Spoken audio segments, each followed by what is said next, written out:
Olá, Rose, tudo bem? Olá, boa noite, Aribaldo, boa noite a todos que estão nos acompanhando. Olha, gente, antes de mais nada, eu queria dizer que quando a Thalita me convidou hoje mais cedo para participar, eu já falei para ela que a minha internet, como vocês viram da última vez que eu estive aqui, não está das melhores. Mas aí ela falou que a gente podia tentar, então, só para já deixar avisado, porque realmente. Mas eu fiz um programa no Opera Mundi na segunda-feira e fiz um no sábado e correu tudo bem, mas tá assim, não dá para ter certeza. Mas vamos ver se a gente consegue levar hoje. Rose está tendo agora, né, começando, né, a cúpula do encontro anual das Nações Unidas, da Assembleia das Nações Unidas. O Brasil, como de praxe, abriu os trabalhos, né, por assim dizer, com o discurso de Lula, que falou de muitos pontos, que fez um discurso onde ele provocou, por assim dizer, os Estados Unidos de certa forma. E Trump, apesar de ter respondido também num tom provocativo, também falou que Lula era uma pessoa agradável, que teve uma química entre os dois, que eles vão conversar e todo esse tipo de coisa. Para esse primeiro dia, como é que tu avalia e quais são os pontos que tu acha importante destacar desse início da Assembleia das Nações Unidas e também da fala de Lula e de Trump, né? Assim, o Brasil tradicionalmente abre essa Assembleia, né? Desde a criação da ONU, o Brasil fica como o primeiro país a discursar. Primeiro é o secretário-geral, e depois é o Brasil. Então, essa já é uma coisa tradicional, e logo em seguida é o país anfitrião, os Estados Unidos, porque sempre acontece lá, na sede da ONU em Nova York. Bom, assim, vamos ficar primeiro no nível do discurso, né? Eu vou tentar ir por uma linha comparativa. O discurso do Lula e do Trump foram totalmente diferentes em conteúdo e forma, né? Não sei se vocês assistiram, mas o Trump no início ali fica puto porque o teleprompter não funcionou. E ele ficou muito irritado, e aí começou a falar da escada rolante, porque quando ele e a companheira dele foram subir, a escada parou de funcionar. E foi estranho, porque era um discurso, parecia que ele não estava nem lendo, não tinha muita formalidade, não parecia que tinha sido escrito por profissionais mesmo, era um discurso bem estranho, que ia e voltava em alguns tópicos, enquanto o discurso do Lula, a forma do discurso foi realmente pensada dentro da formalidade ali da ONU, né? Foi bem desenhado, ele não ficou fazendo esse vai e vem que o Trump fez. Em relação ao conteúdo, teve uma divergência bem clara, assim, entre alguns pontos levantados pelo Lula e pelo Trump, nos principais assuntos internacionais, né? O presidente Lula deu muita ênfase à questão da Palestina. Eu achei positiva as coisas que o Lula falou, né? Ele falou que tem uma fome forçada em Gaza, a fome está sendo usada como arma de guerra, usou a palavra genocídio, que também é importante, falou, né, fez uma provocação dizendo que sobre os escombros de Gaza estava a superioridade ética dos países ocidentais, enquanto Trump demonstrou uma preocupação com a volta dos reféns, atacou o Hamas, disse que o Hamas não aceita o cessar-fogo, que não é verdade, e disse que qualquer passo para ser dado em direção à paz envolve o retorno dos reféns a Israel, sendo que nem o Netanyahu e nem seu grupo político parece estar muito interessado na volta dos reféns, né? O Trump nesse discurso pareceu muito mais preocupado com isso. Outro ponto de divergência, e que eu achei importante o Lula falar, a questão de Cuba, o Lula sempre fala, né, sobre o embargo a Cuba, mas também foi sobre as tensões em relação à Venezuela, e ele disse, né, que a América Latina e o Caribe é uma zona de paz, citou as provocações que têm sido feitas, e o Trump, por sua vez, no discurso, disse que as drogas não iam chegar mais aos Estados Unidos pela Venezuela, o que é uma mentira descarada, absurda. A ONU publicou um relatório sobre o tráfico de drogas deste ano e a Venezuela sequer aparece nesse relatório. E vamos supor que tivesse um grande problema do envio, do tráfico de drogas do Brasil, da Venezuela para os Estados Unidos. Isso não ia ser resolvido atingindo 2 pequenas embarcações. Na questão climática também houve uma divergência fundamental, né? Enquanto Lula falou da necessidade, fez propaganda da COP, da necessidade de defesa do meio ambiente, ele colocou isso tudo a níveis de conspiração, negacionismo, falou que os países que implementam medidas de economia verde tiveram muitas perdas. Deixa eu ver mais um ponto que eles discordaram. A questão da guerra da Ucrânia também, ele fez ali uma ameaça para os países que compram gás e petróleo da Rússia. Por outro lado, o Brasil disse que não tem uma saída militar. O Lula foi muito breve para falar sobre a guerra da Ucrânia, né? O que levou mais tempo foi para falar sobre Gaza. E o Lula fez o que, felizmente, a gente esperava, né? Que era defender a soberania brasileira. Logo no início ali do seu discurso, que também ele disse de forma bem clara, sem meias palavras, que a democracia e as instituições brasileiras não estão em negociação. E aquela coisa que o Lula faz todo ano, que a diplomacia brasileira já faz há alguns anos, que é a defesa do multilateralismo, da reforma das Nações Unidas, do alargamento do Conselho de Segurança, que é uma coisa que o Brasil pleiteia há algum tempo, que quer fazer parte do Conselho de Segurança, algo que é muito difícil. Acho que é até uma bobagem da diplomacia brasileira, porque uma vez que o Brasil nem é uma potência militar e nem uma potência nuclear, ele jamais vai ser colocado num grupo em que pode vetar questões relativas à segurança internacional, mas enfim, né, uma bandeira brasileira.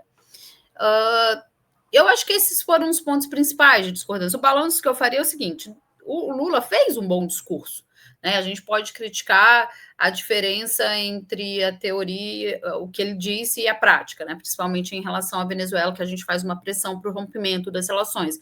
Mas foi um discurso bom, eu achei muito importante que ele fale a palavra genocídio, principalmente porque é o país que abre, né, a Assembleia. Então, isso tem uma marca, principalmente em países mais fracos, que depois vão discursar e se sentem mais à vontade também para falar a mesma coisa que o país que abriu a Assembleia falou. E do Trump, gente, foi uma loucura, vamos combinar. O cara falou quase uma hora.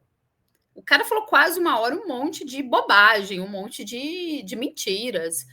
Primeiro, ele falou muito de si, né? Uma coisa assim, que é papo de psiquiatra, psicanalista olhar para esse cabra, porque ele falou muito de si. Ele, em uma parte do discurso dele, ele se compara muito com o Joe Biden.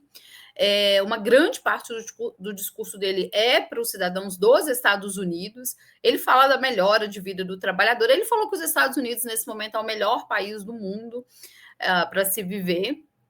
Ele fez negacionismo de cima até embaixo, fez muitas, disse que acabou com 7 guerras, disse que por exemplo, uma guerra que ele fala que mediou, que ele foi, ele não citou lá especificamente, mas dentro desse conjunto aí das 7 guerras, ele fala que ele que mediou a paz entre o Paquistão e a Índia, naquela tensão que teve há alguns meses. E outra mentira que ele fala também é que em Washington, D.C., era impossível comer num restaurante porque tinha muita violência, e depois que ele manda a Guarda Nacional dos Estados Unidos para lá, agora é um lugar seguro, sendo que esse ano, eles registraram o menor nível de violência em 30 anos. Uma coisa que me chamou muita atenção, ele justificou a morte dos cientistas nucleares iranianos. Isso foi um absurdo, assim. Ele ali fez uma justificativa, de certa maneira colocou a digital dos Estados Unidos, né, na morte, naquele ataque de Israel. Uma coisa também que eu achei perigosa, que ele disse que vai criar uma comissão para investigação de armas biológicas. Isso é perigoso, porque pode ser uma das justificativas que os Estados Unidos podem usar daqui para frente para fazer intervenção armada em outros países. Falou uma série de loucuras. Eu achei que ele falou muito pouco da China, porque eu acho que é realmente o calcanhar de Aquiles dele, porque isso tem até, do ponto de vista da propaganda política interna dele, né? Ele falou pouco dos chineses, etc. E no final, ele fez aquele gesto ao Brasil e disse que o Brasil sem os Estados Unidos pode falir, né? O Brasil sem os Estados Unidos não é nada e que vai conversar com o Lula, mas o Mauro Vieira, né, o ministro das Relações Exteriores, já disse que vai ser uma conversa por telefone, que não vai ser presencial, que o Lula já vai voltar para o Brasil amanhã. Do ponto de vista desses dois discursos, vou frisar isso, dois discursos, a gente vê uma rachadura no mundo mesmo, né? Em que a gente tem os Estados Unidos, assim, parece que em transe, numa viagem licérgica, porque foram 56 minutos de loucura, assim, do Donald Trump. Aliás, em alguns momentos, ele ameaçou o mundo também, né? Disse que os Estados Unidos têm muitas armas nucleares, mas que eles não querem usar, mas que às vezes é necessário. Mas não era uma construção de um discurso assim, como se fosse uma redação, né? Que você constrói um texto mesmo. Parecia que em certos momentos ele estava improvisando. Enfim, e aí eu acho que, né, levando em consideração esses dois principais discursos, mostra uma rachadura no mundo e divisões de mundo e de como resolver os problemas do mundo. O Lula tentou ali mostrar como a gente pode chegar na resolução de alguns problemas, embora a gente discorde a gente possa discordar do que ele julga como solução, ele ainda mostrou que estava ali falando dos problemas do mundo, vamos discutir os problemas do mundo, vamos tentar achar soluções para os problemas do mundo. Enquanto o Donald Trump parecia que estava discursando ali, olhando para o espelho, falando de si, se enaltecendo e dizendo que os Estados Unidos são muito poderosos e que podem, a qualquer momento, criar algum problema com qualquer país que desafie os Estados Unidos e que eles não estão nem aí para essa coisa de Nações Unidas, para essa coisa de defesa do meio ambiente. Inclusive, esse ponto da ONU também foi marcante no discurso do Trump, né? Que ele fala, ele chegou a insinuar ali que tem corrupção dentro das Nações Unidas, porque tem dinheiro, mas não sabe onde está o dinheiro, e isso já é uma marca do Trump desde o primeiro governo dele. Ele não está nem aí para essas organizações internacionais. Ele acha que os Estados Unidos gastam muito dinheiro com essa galera e que os Estados Unidos não têm que ficar bancando organizações para fazer reuniões o ano inteiro, enfim, toda aquela infraestrutura. Então, eu acho que é isso, assim, enquanto o Lula tentou pavimentar um caminho de resolução dos principais dramas internacionais, o Donald Trump falou: os Estados Unidos é o melhor país do mundo e o resto que se dane. Rose, um dos pontos que tu colocou, né, além desse discurso meio translocado, né, de Trump, fora de realidade, né, às vezes não, muitas vezes, né, foi esse elemento da crise ambiental, que foi um elemento que Lula trouxe e deu uma certa importância no seu discurso por conta da COP30. Inclusive, a gente estava vendo aqui a matéria de que a COP30 está cogitando suas metas, né? Ainda que a gente sabe que essas metas elas vão sendo renovadas todo ano e não avançam muita coisa, mas ainda assim os Estados Unidos não vai participar. Então eles estão fazendo metas. A proposta do governo brasileiro é fazer a meta de redução de gases de efeito estufa e de poluentes em 80%, contando que os Estados Unidos vai poluir mais. Né, contando que os Estados Unidos vai manter as suas taxas de poluição como estão, justamente por não ter, por parte do governo Trump, esse retorno. Né? As próprias metas que foram encaminhadas à COP pelos Estados Unidos foram feitas por Biden, né, no governo Biden, e não pelo governo Trump. Você acha que o discurso de Lula e a forma como ele trouxe essa questão da COP pode movimentar um pouco mais a COP, que anda meio parada, ainda a grande maioria dos países não falaram sobre suas metas suas metas, né? Não mandaram seus planos de meta e esse tipo de coisa. Você acha que isso pode ajudar a fazer com que a COP tenha uma adesão maior de um lado e de outro? Lula também fez questão de trazer no seu discurso, ainda que de uma maneira muito diplomática, né? Como geralmente os discursos de Lula internacionais são bem construídos diplomaticamente, né? E também sem abrir mão de uma certa de uma certa capacidade de conflito ali, né? Que ele consegue gerir bem em seus discursos internacionais. De se ele aumenta as tensões com os Estados Unidos, insistindo no fato de que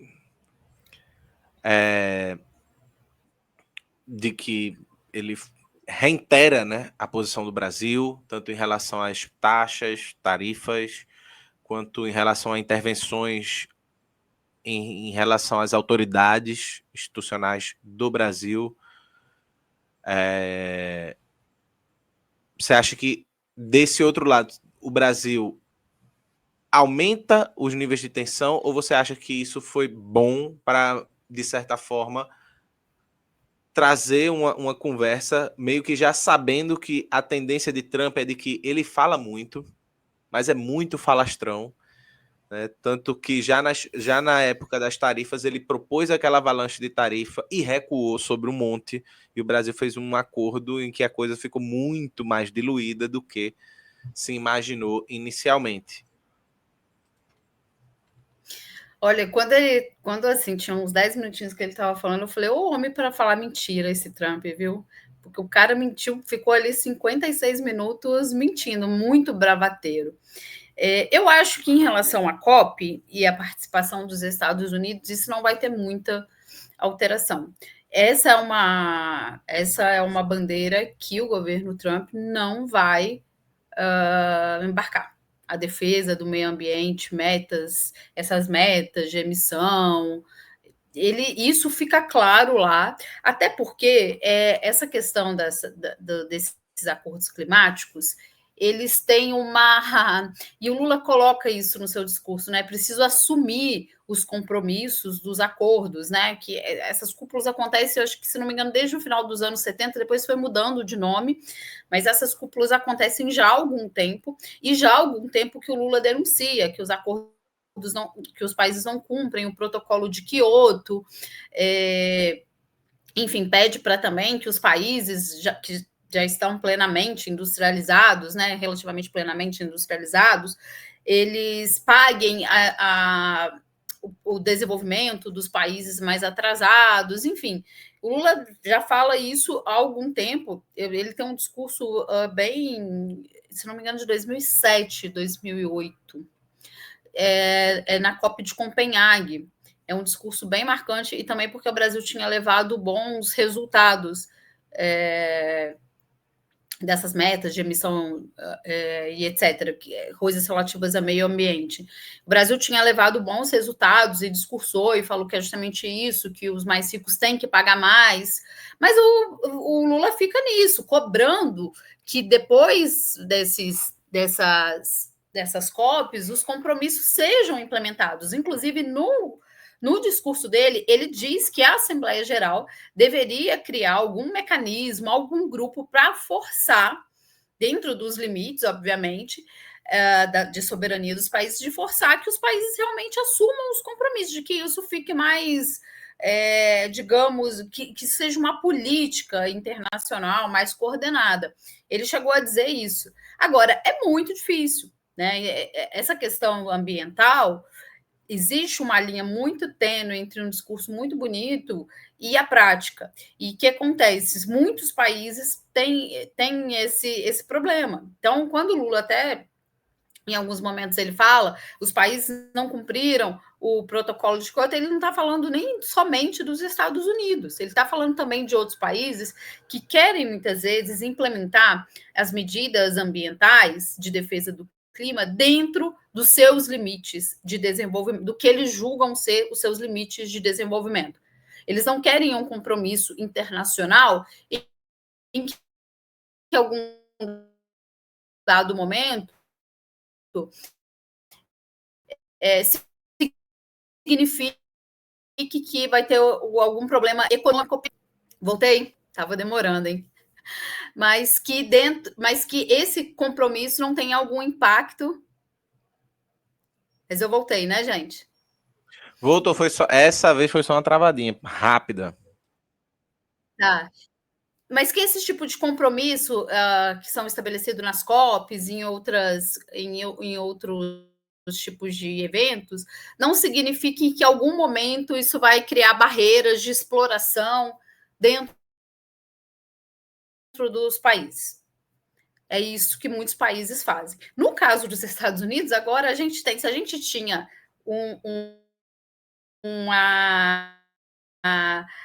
um discurso meio bambo, ou um discurso contraditório, e os compromissos que de fato eles assumiam, né? Ou que diziam assumir, ou que cobravam de outros países. Agora a gente tem o Donald Trump se lascando para isso. E no discurso dele ele disse: a Europa está vendo que esse não é um bom negócio. A Europa está vendo que essa coisa de economia verde, isso não é um bom negócio e eles estão tendo perdas econômicas. Então, em relação à COP, né, desse contexto, a gente tem um quadro, primeiro, de um grande número de países que não assume os compromissos efetivamente, que sejam compromissos vinculantes, né, que eles saem da COP e isso entre na sua política interna com vigor. E, por outro lado, a gente tem os Estados Unidos também dizendo que agora eles não querem nem conversar sobre isso, que agora eles não vão nem ali na COP dizer, não, tudo bem, nós vamos tentar, mas não estavam tentando porcaria nenhuma. E agora não. Então, assim, eu acho que desse ponto de vista, os Estados Unidos não vão ceder.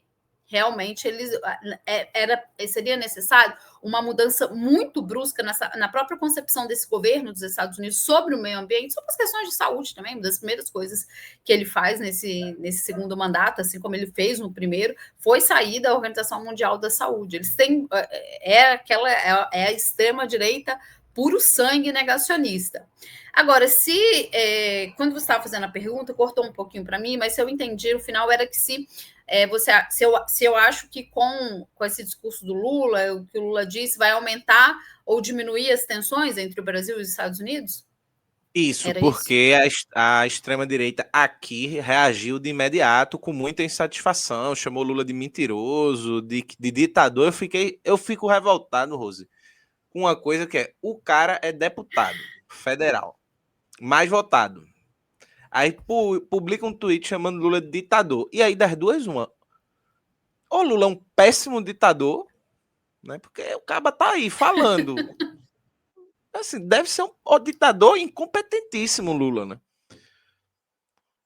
Mas é isso, assim, se esse discurso de Lula que não agradou as bases da extrema-direita aqui, que fez o Eduardo Bolsonaro também não gostou, não curtiu nada, se isso pode aumentar as tensões com os Estados Unidos, ou, na verdade, não. Se isso pode ser exatamente uma estratégia da diplomacia brasileira para abrir negociações com os Estados Unidos e frear um pouco essa ofensiva dos Estados Unidos, né? Agora eu acho que travou de vez.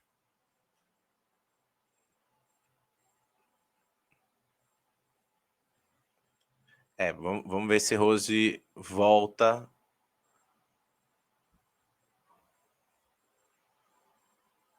Vamos esperar a Rose voltar aqui. Não é isso, uma ditadura dessa não é uma ditadura, né? Pelo amor de Deus. Assim, o próprio Monark, né? O Monark falou lá que as pessoas poderiam perguntar para ele: pô, mas como é que é uma ditadura que tu tá falando? Ele fez: é um bom argumento, né?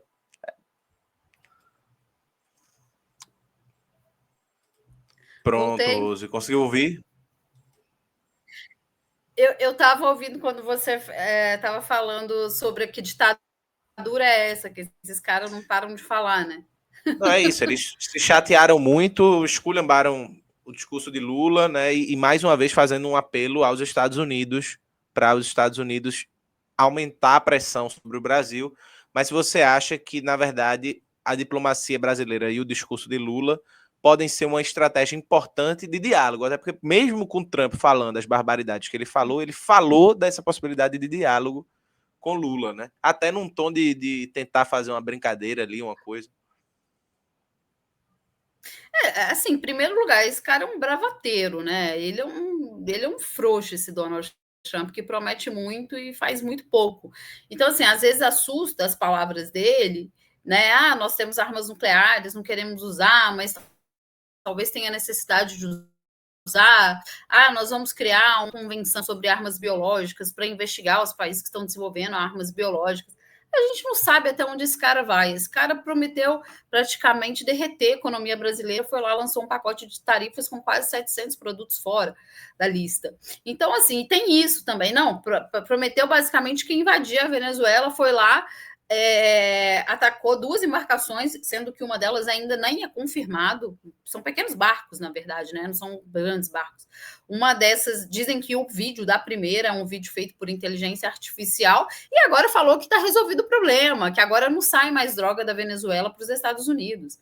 Falou que ia acabar com a guerra da Ucrânia em 24 horas. Então, assim, muita coisa do que ele fala, a gente não tem como a gente se apavorar. Eu vejo muita gente, às vezes, se apavora e dizer, nossa, agora o Trump vai ferrar com a gente, porque realmente não dá para saber, ele é muito imprevisível e muito bravateiro.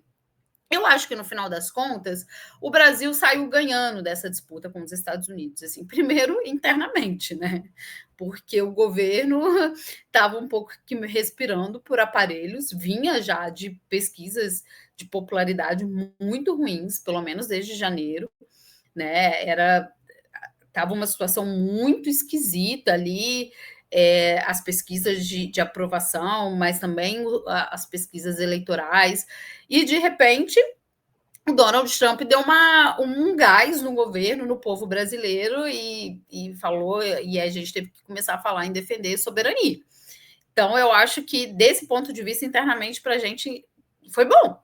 Eu acho que foi bom, e, inclusive, mais especificamente para o governo, Lula foi também ali um dos pontos de apoio para uma outra retórica em relação ao Brasil. Agora, o que o Brasil, apesar do Lula ter falado lá sobre as tarifas, falou de forma clara, isso foi importante, que a democracia e as instituições brasileiras são inegociáveis, o Brasil tem um perfil também diplomático de país mediador, né? Um perfil diferente, por exemplo, da Rússia, quando vai fazer um discurso. Os russos, geralmente, quando vão fazer o discurso, eles citam o nome do país, citam o nome do político e tal. O Brasil age de uma outra forma, é uma característica quase que histórica, né? Mas, no final das contas, eu acho que o Brasil saiu mais forte desse processo com o Donald Trump. É claro, muita coisa pode acontecer, pode ter uma escalada de violência aqui na região, ele pode mudar a forma como está abordando a questão da Venezuela. Ano que vem tem eleições no Brasil, a gente pode ver algum tipo de interferência, mas até agora eu acho que o Brasil se saiu melhor, né? O New York Times falou que o Trump até recuou. Veja, eu achei que ele ia fazer um discurso citando até o Bolsonaro, de que o Bolsonaro estava sendo perseguido. Não foi isso que ele falou sobre o Brasil, quando justificasse para o Brasil. Ele fala que o Brasil estava prejudicando as big techs, a liberdade de expressão das big techs, porque quer. Claro, ele não falou nessas palavras, mas ele estava querendo dizer isso, né? Que essa coisa de regulamentação pode prejudicar as big techs norte-americanas, mas ele não falou o nome do Jair Bolsonaro. E eu achei que ele fosse falar. Eu achei que ele fosse dizer que realmente o Brasil estava com problemas com liberdade de expressão, mas relativos à nossa democracia, que o Bolsonaro estava sendo injustiçado e etc. Então, no final das contas, eu acho que ele prometeu muito em relação às tarifas, e depois, em relação a esse discurso, prometeu muito e entregou muito pouco. Muito pouco. Eu acho que o Brasil saiu melhor do que os Estados Unidos nessa. Inclusive, dar uma breve pausa aqui para dar uma notícia, né, que saiu agora no Intercept, o vídeo tá lá, a gente não tá podendo passar vídeos para não dar problema de direitos, mas a flotilha rumo a Gaza foi atacada novamente. O vídeo que o Intercept coloca, né, que é Tiago orientando o pessoal, ajudando o pessoal, esse tipo de coisa, né, que fica sempre pessoas responsáveis por, em momentos de tensão específico, as pessoas responsáveis acionaram o protocolo e declararam que era um ataque característico de guerra psicológica, né? Então, drones, ataques ao entorno da flotilha que está passando por essa dificuldade aí. Então, toda solidariedade, a gente está acompanhando e esperando mais notícias da flotilha. E aí, aproveitando essa notícia, eu queria perguntar a Rose que Lula abre o discurso, ele diz que não há outra palavra para caracterizar o que Israel está fazendo que não genocídio, que, ao meu ver, é uma importante frase em termos de um discurso internacional. E ele também fez questão de falar sobre o reconhecimento do Estado da Palestina, de que não haverá paz enquanto não se reconhecer o Estado da Palestina na região. Foi um discurso onde Lula trouxe isso. Ele sempre traz muito, né, uma coisa comum no discurso de Lula, a importância da paz, de se diminuir com as guerras, esse tipo de coisa. Por outro lado, nos bastidores e até em algumas entrevistas antes da ONU, eu vi Lula falando muito sobre do que algumas pessoas chamaram de ditadura do veto, né, por conta das reuniões que houveram em comissões de segurança, etc., e por causa dos Estados Unidos e de Israel, que são as únicas pessoas que vetam as coisas, você não pode fazer nada, você não pode parar esse tipo de ataque, né? E começar um processo de cessar-fogo e de negociações a partir daí. Enquanto Lula está falando, a flotilha foi atacada, né? Não é no mesmo momento, mas no mesmo dia, né? Então você veja que Israel continua a ofensiva a toda, mesmo que seja uma ação de solidariedade internacional com figuras importantes, né? Você tem pessoas importantes nas flotilhas, mas ao mesmo tempo esse discurso de Lula, que até foi acompanhado pelo reconhecimento de outros países recentemente, a gente fica um pouco com a sensação de que da ONU não vai sair nada em relação a esse caso, a essa capacidade da ONU de tentar intervir e de em sua intervenção, produzir um cessar-fogo, né? Você acha que dessa onda de reconhecimentos à Palestina que houve durante a semana, ao final da semana passada, essa semana, né? E com a fala de Lula abrindo e também trazendo outros países, né, falando sobre o assunto, tentando trazer alguma coisa sobre esse assunto, você acha que isso é possível acontecer algum processo de ação por parte da ONU em relação a Gaza? Você acha que isso é muito difícil de acontecer e que essas estruturas que estão dentro da ONU, como esse veto e etc., vão estar sempre sustentando, de certa forma, a política israelense e que também é, de certa forma, a política dos Estados Unidos na região? Uhum. Olha, essa discussão sobre a ONU, né, sobre o funcionamento da ONU, ela é muito interessante. Assim. Eu tenho uma visão bem diferente da maioria das correntes mais fortes dentro da Academia de Relações Internacionais. As Nações Unidas é uma instituição da hegemonia norte-americana, é uma instituição criada no pós-Segunda Guerra. E ela sofre toda a degeneração que a democracia norte-americana sofre. Se não me engano, é até o historiador Giovanni Arrighi que fala isso, naquele livro longo Século XX.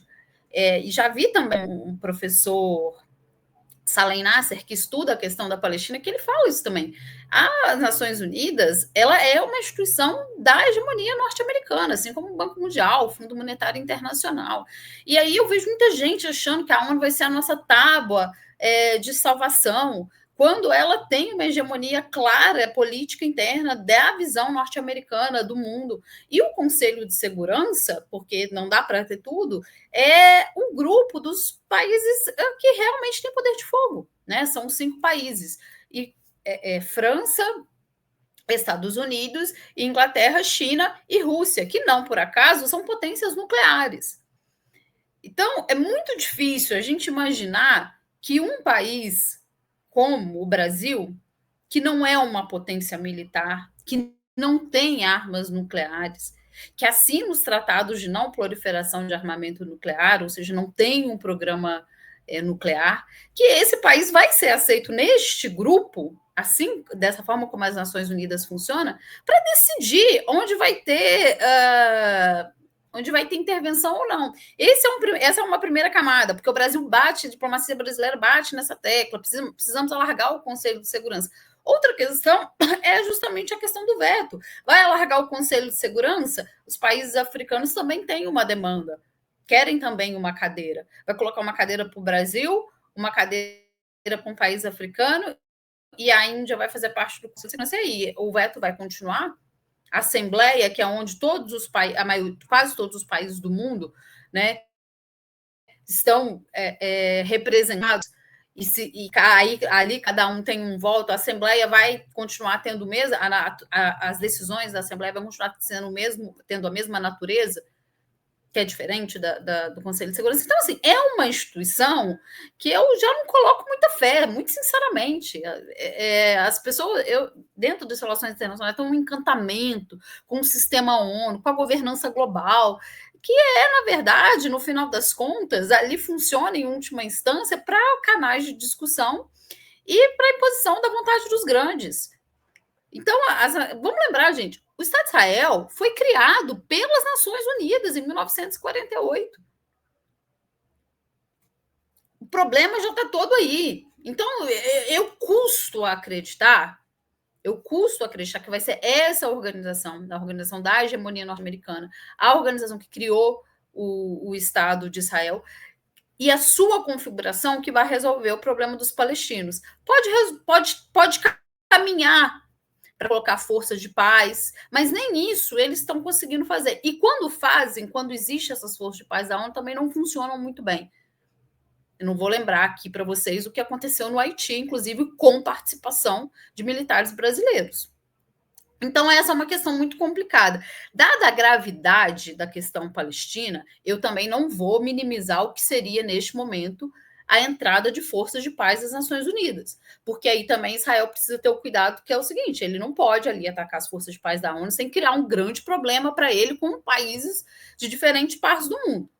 Então, eu acho que seria interessante, sim. Só que aí a gente vai entrar na discussão do veto. Sabe, a gente fica rodando em si. É tipo uma organização que você vai tentar resolver uma coisa e você fica rodando em círculos.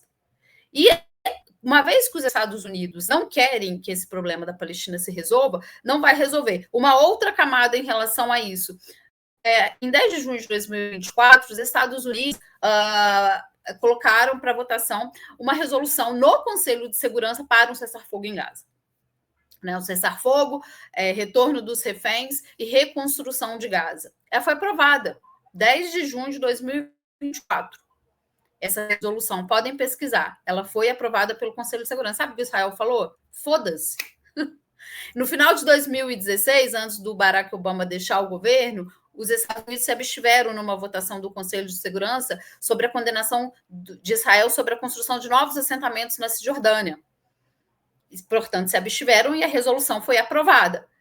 Final, se não me engano, dezembro de 2016. Em janeiro de 2017, Netanyahu ordenou a construção de não sei mais quantos assentamentos. Então, a discussão em torno das Nações Unidas, ela tem muitas camadas, e assim, além de muitas camadas, eu acho que é isso, fica rodando em círculos. Eu acho que enquanto os Estados Unidos tiverem essa posição, não adianta colocar a fé nas Nações Unidas, a não ser que eles percam de uma forma muito substancial parte do poder que eles têm no mundo e parte da importância que ele tem, até orçamentária para a ONU, e dessa visão política dos Estados Unidos que está impregnada na maioria desses países. Então, assim, eu não vou jogar a ONU, nesse momento, na lata do lixo. Ela é importante para algumas coisas, mas ela não tem se mostrado efetiva, né, já que as pessoas colocam ela num pedestal, para resolver os grandes dramas de segurança do mundo. Ela não tem se mostrado. E no caso da Palestina, erraram muito. Começa errando lá em 1948, quando aprovaram o Estado de Israel, a existência do Estado de Israel. Depois a gente viu que dali, como dizem lá em Minas Gerais, dali para frente, dali em diante, foi só para trás. Né? O povo parênteses.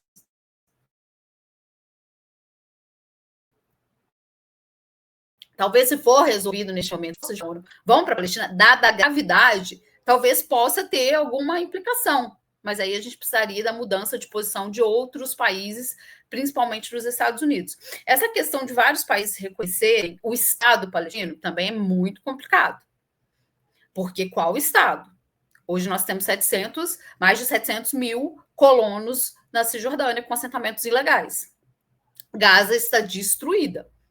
A infraestrutura civil de Gaza foi arrasada. O Marcos Feres, eu acompanho bastante ele, que eu acho que ele é coordenador de comunicação da FEPAL, ele faz ali a comunicação da FEPAL. Hoje ele esteve lá na TVT falando um pouquinho, e ele disse que é muito importante, né, que os países reconheçam o Estado palestino, que as falas são históricas. Mas ele falou, as falas são históricas, mas elas não param o genocídio. É preciso fazer outro tipo de discussão. Aqui no chat falou o nome do Petro, eu acho que ele ia, eu não consegui ver o discurso dele, eu acho que ele ia discursar hoje depois das 6 horas aqui do Brasil. O Petro, ele fala nisso, né, de criar, né, das forças de paz, de uma intervenção militar em Gaza, e eu acho que nesse momento ele é realista. Se por um lado a gente tem uma ONU que não faz nada, eu acho que mesmo assim é preciso ser dito que essa é a solução mais realista para parar o genocídio. E volto a dizer, o Marcos Feres, da FEPAL, que eu acho que é uma das melhores fontes para a gente se informar sobre o que acontece na Palestina, né? Não somente aqui no curto prazo, depois do 7 de outubro, mas também para entender a história da Palestina, do povo palestino, do sofrimento do povo palestino. Ele disse isso, nessas palavras que eu estou te dizendo.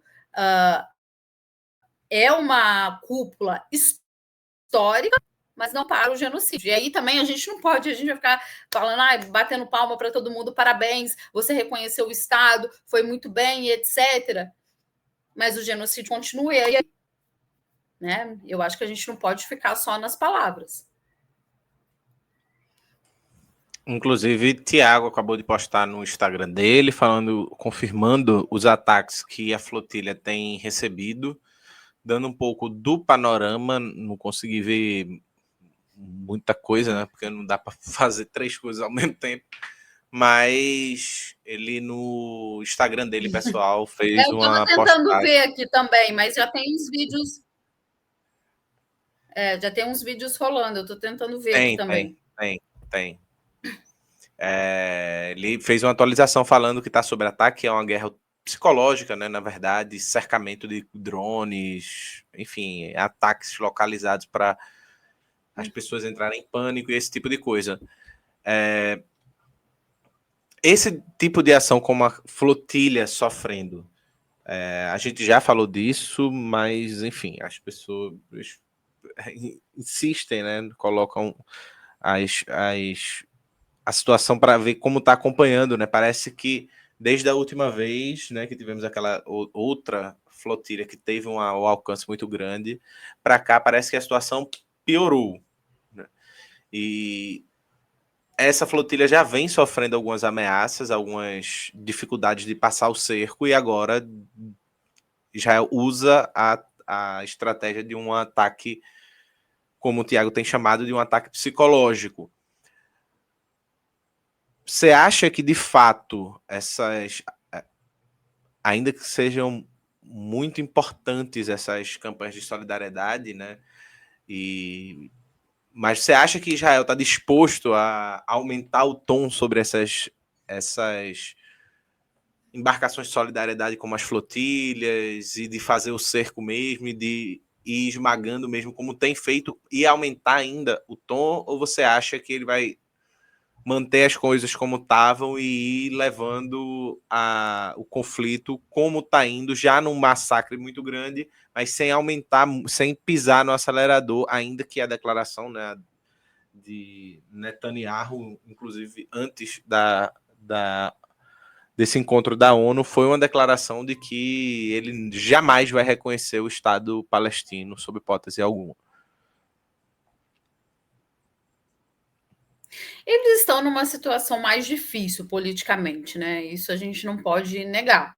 A própria, por mais que seja uma medida muito limitada, mas esse próprio gesto de reconhecimento do Estado palestino por parte da França, do Reino Unido, né, que são países aliados de Israel, é um aviso político de que eles estão indo longe demais. Eu acho que o parceiro mais fiel nesse momento é realmente os Estados Unidos.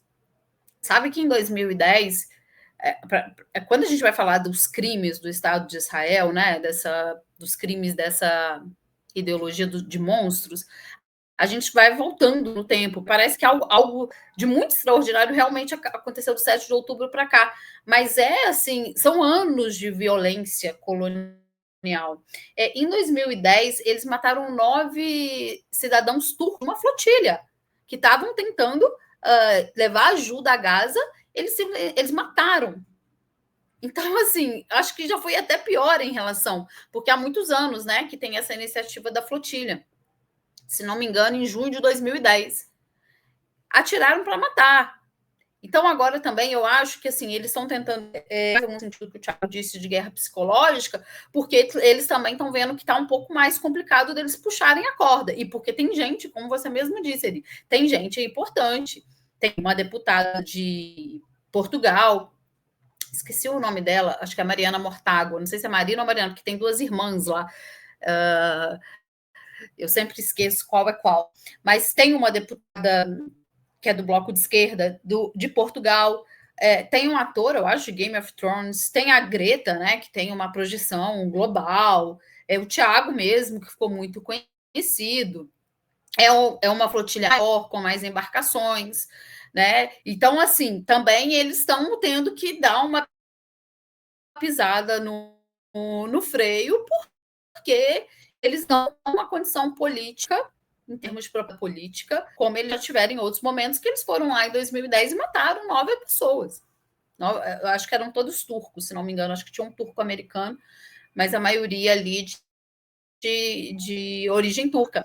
Então, eu acho que agora, eu acho que depois dessa Assembleia, depois desses discursos, teve o presidente, eu não me lembro exatamente se é da Indonésia, teve um presidente que discursou hoje, que disse que tem a disposição de enviar para Gaza 20 mil pessoas, 20 mil soldados, para, enfim, fazer algum tipo de trabalho em Gaza. Eu não tive tempo de ver tudo hoje, vou tentar olhar com calma, mas assim, o Erdogan também fez um discurso condenando, enfim, eu acho que eles vão ter que pisar um pouco no freio, porque, do ponto de vista político, as coisas não estão muito boas para eles, né? Eu acho que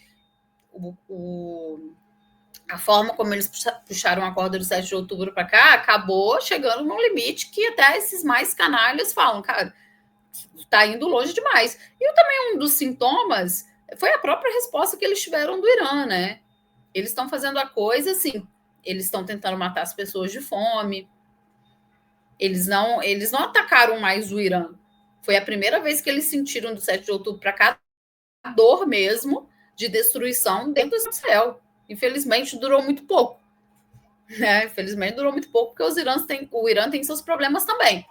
Mas foi um país que mostrou para Israel que tem poder de destruição, assim como eles fazem, como eles fizeram na Síria, no Líbano, tiveram alguma resposta. Então, eu não sei exatamente dar uma resposta assim mais objetiva sobre como eles vão lidar com a flotilha. Eu não acho que vai ser algo que a gente viu em 2010. Eles vão assassinar pessoas, mas, claro, eles também não vão deixar a galera passar. Né? Eu acho que nesse sentido eles vão ter mais cuidado de fazer como eles fizeram da outra vez, de levar, de prender as pessoas, né? Algo absolutamente absurdo, porque ele não pode prender ninguém. Israel não tem o poder de prender ninguém em águas internacionais. Aí eles falam que essas pessoas são do Hamas, porque aí justifica a defesa de Israel. É um bando de picareta também, é o sionismo no seu modo bruto, é mentira, é paranoia, enfim, é crueldade, porque não quer que as pessoas cheguem lá para ajudar os palestinos. Mas eu acho que eles não estão em condições de escalar as coisas nesse nível. A política deles agora vai ser muito direcionada aos palestinos, vai ser continuar o bloqueio, tentar fazer uma por terra, mas eu acho que mexer em outros países vai ser muito grande para o Estado de Israel, justamente pelo que a gente está vendo na Assembleia, né? Por mais que ali não tenha nenhuma ação concreta definida que vai ser implementada, há um incômodo com o Estado de Israel, a parte de vários países.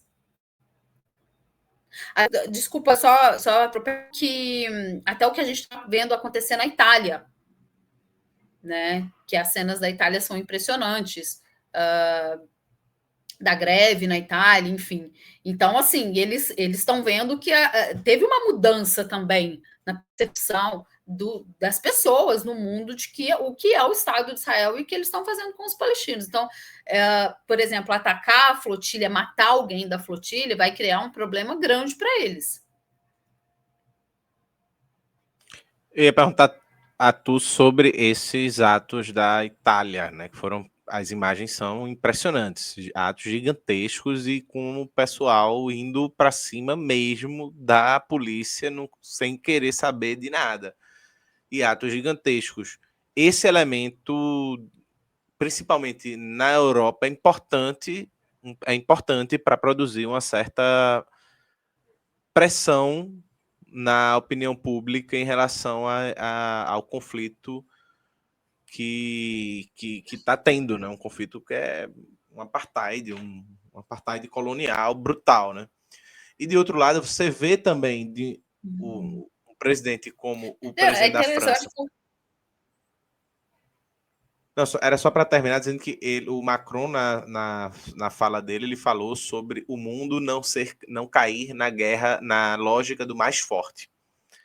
Né? Ao mesmo tempo que a França parece muito dúbia, né? Muito ambivalente sobre certas questões de conflitos internacionais. Né? Talvez a principal saída seja uma mobilização internacionalista, né? Desses atos, desses protestos e assim por diante.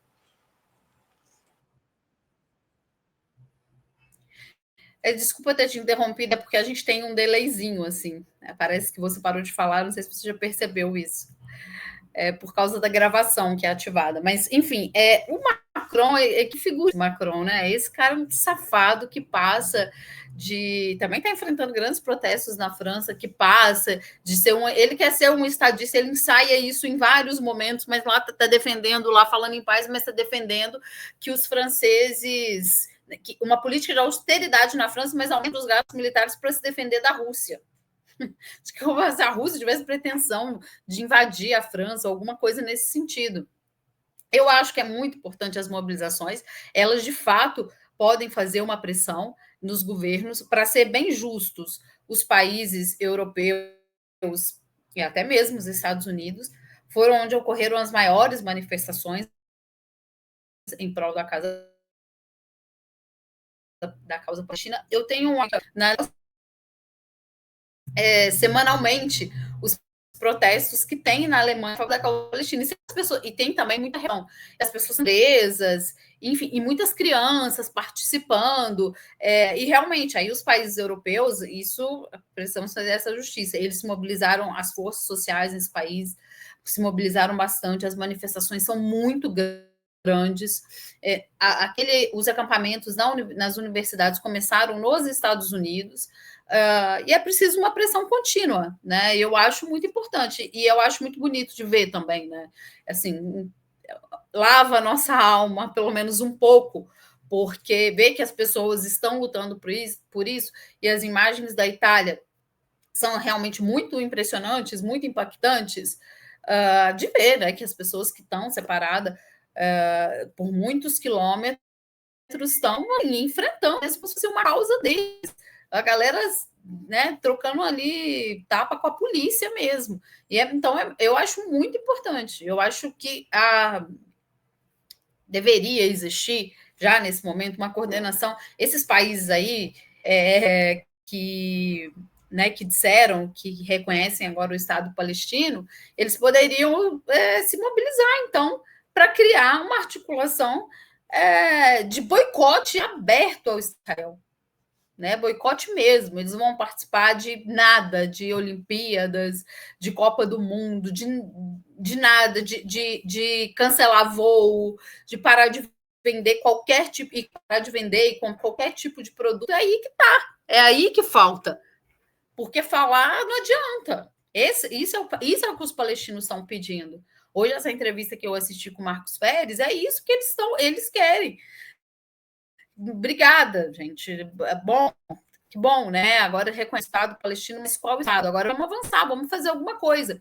Então, eu acho que é isso que é o necessário, né? Agora, será que a França, será que o Reino Unido vão querer se articular? Vamos chamar o Brasil e a Colômbia ali, vamos fazer um grupo aqui de boicote mesmo ao Estado. Não sai mais. E aí? Eles vão fazer?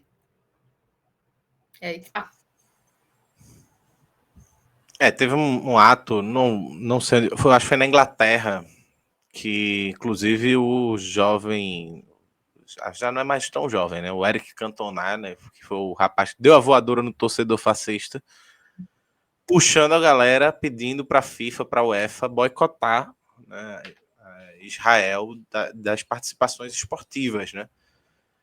Então, foi um ato bem grande, inclusive, e enfim, tem ele alguns tem uma artistas tradição. estão pedindo para retirar. Tinha. Uhum. Uma última pergunta para tu, Tem também alguns Rose. artistas pedindo para retirar seus álbuns do Spotify. Sim. Uhum. Que é sobre a relação do Brasil com a Venezuela, né? Lula cita a Venezuela no seu discurso, dizendo que é preciso manter vias de diálogos abertas, porém a trajetória do governo Lula tem sido de uma relação mais tensa do que já foi em outros momentos, dado que o Brasil e a Venezuela compuseram juntos, ali nos anos 2000, a chamada Onda Rosa, né? De governos progressistas pela América Latina, só que já teve alguns ruídos nessa comunicação, já teve alguns ruídos, por exemplo, em relação ao BRICS e outros em outros espaços também, né? Inclusive o Maduro chegou a falar sobre isso, falando que ainda assim vai continuar parceiro do Brasil, e agora Lula no discurso coloca a importância de manter aberta a comunicação com a Venezuela. Você acha que Lula quer, de fato, reabrir, de certa maneira, o espaço do Brasil, né? Porque a Venezuela estava disposta, né, a conversar com o Brasil, até onde me consta. Se há essa inclinação com esse discurso de Lula na ONU de tentar se reaproximar, de tentar recosturar, ou de tentar curar as feridas da relação Brasil e Venezuela, ou é mais proforme, de certa forma?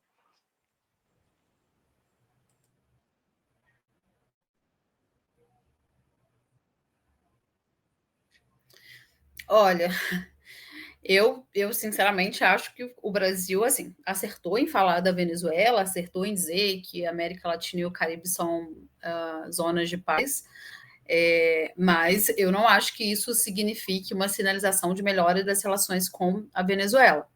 E talvez isso viria, como algumas pessoas sempre dizem, esperam, né, numa virada à esquerda do governo. Eu até publiquei um texto no site da Russian Today Brasil, e o título do meu texto eu coloquei A Escolha do Brasil pelo Afastamento. Venezuela, a escolha do Brasil pelo afastamento. O Brasil optou por se afastar da Venezuela. Se você pega a construção do que foi as falas do Lula ali, às vésperas da eleição na Venezuela, depois como se posicionou o Celso Amorim, as próprias coisas que o Celso disse, depois a posição do Brasil, o veto, a falta de engajamento no Brasil para a Venezuela ser readmitida no Mercosul, até isso tem impactos até mesmo na integração regional, que o Brasil falou que seria a grande bandeira de sua política externa, isso foi abandonado. Eu acho que o Brasil enxergou que a Venezuela era ruim eleitoralmente, o governo brasileiro enxergou isso, causava um incômodo eleitoral e um inconveniente regional, porque o Brasil, ali na reta final do governo Biden, estava muito próximo dos Estados Unidos.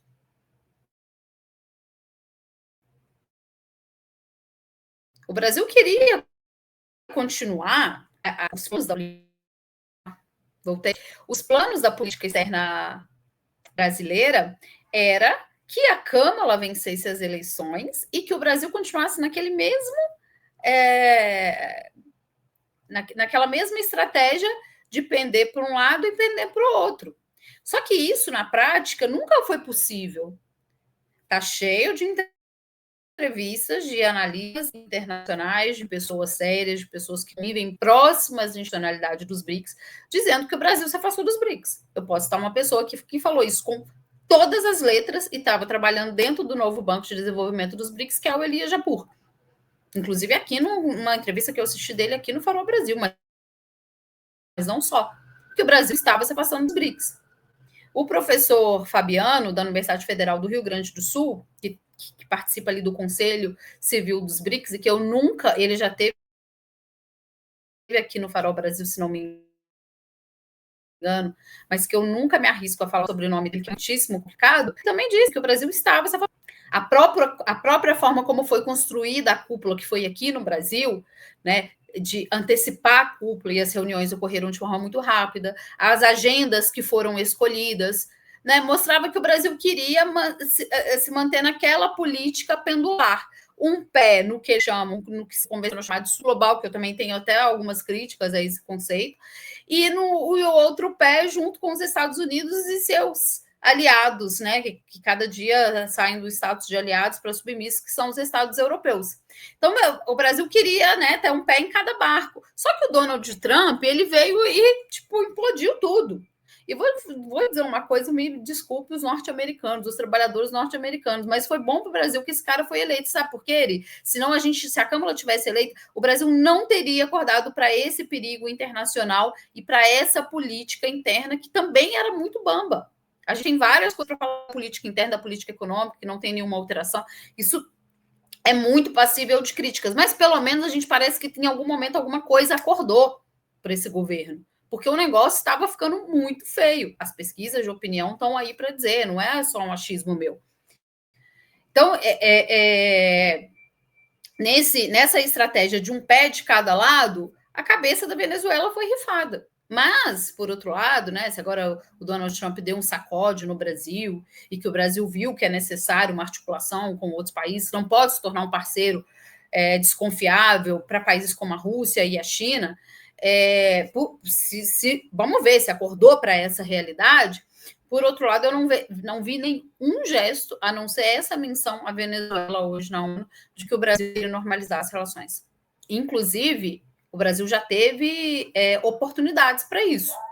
O presidente Lula poderia ter ido na posse do Maduro, no dia 10 de janeiro deste ano, e o Brasil poderia ter convidado, por que não? O Trump já era presidente desde janeiro, para participar aqui em junho da cúpula dos BRICS. A Venezuela não foi convidada para participar como ouvinte, como observador na cúpula dos BRICS aqui no Brasil, que o Brasil organizou em junho desse ano. Final de junho e início de julho, alguma coisa assim. Ela não foi convidada. Então, assim, eu não estou vendo o Brasil ter gestos para normalizar essas relações. Por outro lado, tirando que os venezuelanos ficaram, com razão, muito ressentidos, porque o Brasil vetou a entrada da Venezuela como membro associado na cúpula de Kazan, e no final de 2024, tirando esse pequeno hiato, eles ainda são abertos ao Brasil. O Maduro já falou isso várias vezes, que é um amigo do Lula, que é um amigo do Brasil, etc. Eu acho, muito sinceramente, que esse afastamento foi uma escolha calculada do Brasil. Um inconveniente eleitoral e um inconveniente regional para o Brasil, já que o Brasil queria se manter nessa estratégia de um pé em cada barco e torceu para Kamala Harris vencer as eleições. Sendo que os democratas não tiveram nenhuma boa política em relação à política dos democratas para a Venezuela. A diferença é que eles não falavam que ia invadir a Venezuela e que ia atacar fogo na Venezuela, mas eles não tiveram nenhuma política de boas relações com a Venezuela. E a Exxon só voltou a Chevron só voltou a operar na Venezuela durante o governo Biden porque eles estavam enfrentando dificuldades por causa da guerra na Ucrânia. A questão do petróleo, só isso. Não é que eles queriam ter uma política diferente da que tinha sido Trump. Assim, eu não estou lá dentro do Itamaraty. Eu sei que o Itamaraty é pró-Ocidente, né? Diz o Mauro Vieira que nós somos país ocidental. Ele disse isso lá na cúpula de casa com todas as letras. Mas eu não estou lá, não sei. A gente sabe o que um problema da política externa brasileira? Ela não tem um documento de formulação. Ela não tem a agenda política externa brasileira do governo Lula, são essa aqui. A gente não sabe. E os diplomatas brasileiros, eles têm uma coisa que é dizer e não dizer nada. O Mauro Vieira é o ministro das Relações Exteriores. Tem hora que ele fala e não fala nada. Agora ele está falando mais porque as circunstâncias estão mandando, mas é uma figura nada perto do que foi o Hélio Garcia ou Samuel Paes. Então, a Venezuela foi uma opção brasileira. O afastamento com a Venezuela é uma opção do Brasil. Assim como normalizar essas relações precisa contar com o engajamento do Brasil e a Venezuela já se mostrou aberta. Perfeito, Rose. Foi mais uma vez um prazer conversar. Pensei que tu terminou de falar? Tinha travado. Terminei. Hoje foi menos pior, né? Foi bem menos. Não, dizer que foi um prazer, mais uma vez a conversa, sempre muito legal, sempre muito interessante. Obrigado por ter vindo mais uma vez. Thalita fez a mediação. Valeu, Thalita. E é isso. Obrigado demais por essa conversa.